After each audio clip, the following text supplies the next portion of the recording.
This is Optimal Living Daily, episode 219, Saying No to Everything Else, and The Mirror, It's About You, Not Them, by Derek Sivers of Sivers.org. Get ready to maximize your potential with Optimal Living Daily, the podcast that brings you the best in personal development and productivity every day of the week. Your optimal life awaits. Now here's your host, Justin Malik.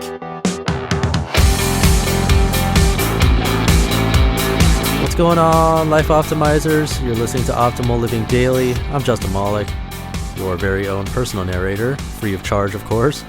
And today's an edition of Sivers Sunday. It's been a while since I've read a post from him, and today features 2 of his episodes.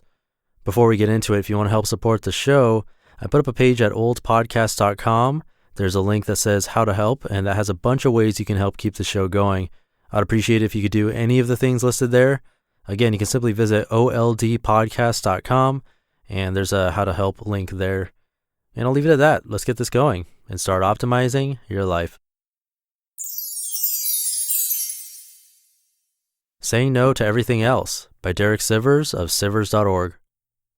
Steven Pressfield had called himself an author for years, but he never actually finished a book. He just went through life feeling smug, feeling better than those regular schmucks, because he thought of himself as an author. But the psychological pain of not producing kept building until he couldn't stand it anymore. He decided to finally beat that devil he calls the resistance. He created a situation with no escape, rented a cabin with only a typewriter, and shut off all other options.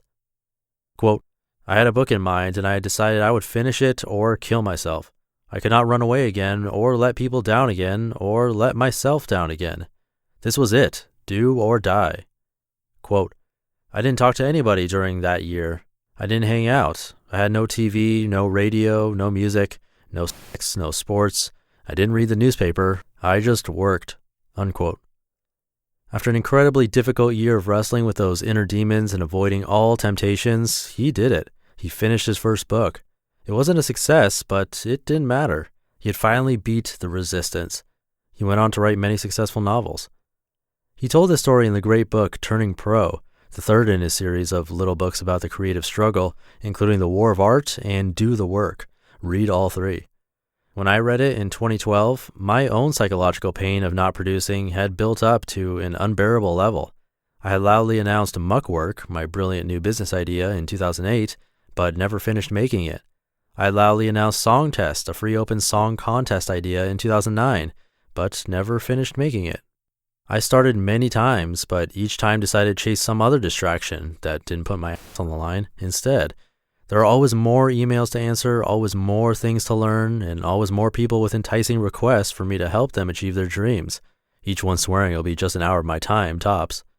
To make it worse, I was living in distracting Singapore, surrounded by so many interesting people. And with a short flight, I could be in 16 countries for under $200.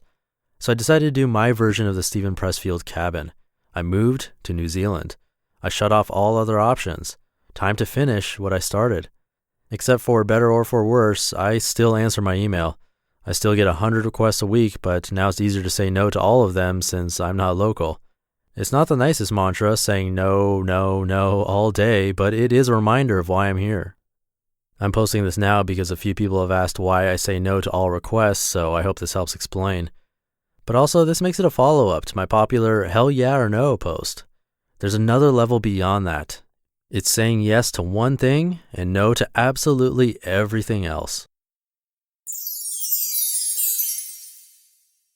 The Mirror, It's About You, Not Them, by Derek Sivers of Sivers.org. If you see a gorgeous painting that fascinates you, does it matter if you find out the artist hasn't paid her taxes? Would you stop enjoying the painting? If someone shows you a great way to memorize names, does it matter if you find out that person is an alcoholic? Would you no longer trust their memorization techniques? From 1967 to 1976, James Brown made the best funk music ever heard. You owe it to yourself to get in the jungle groove if you haven't. He was my biggest musical influence. I'm such a huge fan, I named my band after him. But when working at Warner Chappell Music in the early 90s, they told me he was coming to the office. I went home early to avoid meeting him. I didn't want the complete flawed man to taint that flawless music that changed my life. When I bought the book, Getting Things Done, it had the author's picture on it, so I ripped the cover off. I don't care who David Allen is. This book is about me getting things done, not him and his stupid face. Maybe both seem silly, but it was important to me to always remember that what matters is what I get out of their work, not the person that made it. After I interviewed Tim Ferriss, some people said, but he comes across too cocky. After I interviewed Amber Rubarth, some people said, but she's only successful because she's so pretty. After I interviewed Tom Williams, some people said, but there's some controversy about his new company.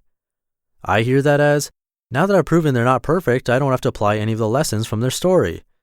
But that's missing the point, that those articles are really about you, not them.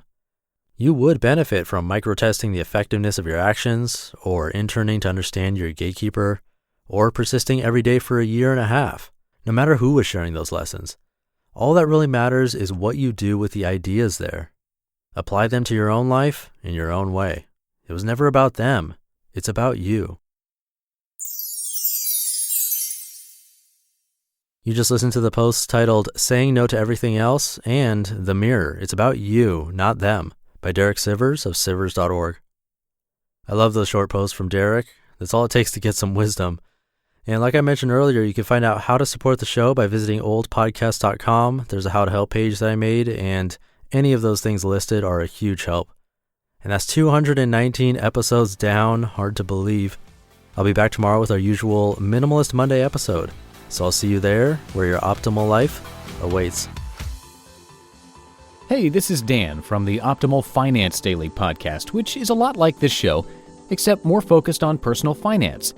Justin handpicks the best posts he can find from blogs and authors like Ramit Sethi, Mr. Money Mustache, and more, and I read them to you 5 days a week. So if you enjoy this podcast, come on over and subscribe to Optimal Finance Daily too. And together, we'll optimize your financial life. You've been listening to Optimal Living Daily. Be sure to hit the subscribe button to stay up to date on each new episode, and head to oldpodcast.com. That's OLDpodcast.com for a free gift, as well as more actionable tips and resources to help you maximize your potential.